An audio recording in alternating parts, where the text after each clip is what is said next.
Christian heroes. Who were her Christian heroes? People like Dorothy Day, Oscar Romero, Desmond Tutu, Martin Luther King.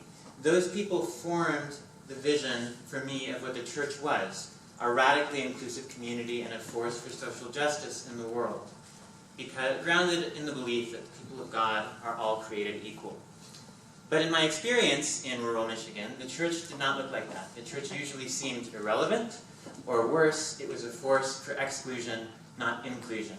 And oftentimes, because of my theology and my politics, I found myself excluded.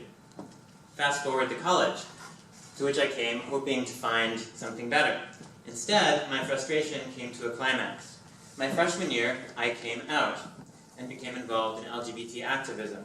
I began finding myself on the other side of angry email exchanges, or literally on the other side of a picket line from fellow Catholic students.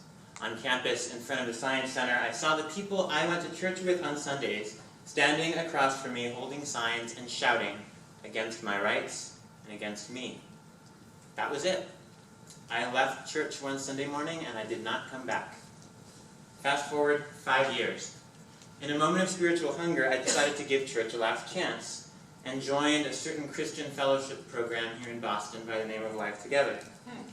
During the first week, I wavered between excitement and a secret desire to run away, because I wasn't sure I could do the whole Christian thing again.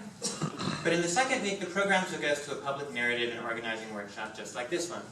And there, huddled in the basement of Trinity Church, Copley Square, with 50 other people, most of them strangers, rather like y'all, I began to hear other Christian stories of disappointment in the church for the first time. And I also heard their stories of hope, of why they remained committed and faithful anyway. And I heard their dreams of what the church could and should be. They sounded an awful lot like mine. And I was then asked, just like you will be, to share my story in a small group. And I remember thinking, I don't really have one. But then as soon as I put my pen to a paper, it poured out of me, as if it had always been there. And then the second day, the training leader asked me to share my story publicly in front of that group of 50 people, and I surprised myself by saying yes. As I started to speak, I felt an unaccustomed strength and conviction in my voice, even as my knees shook.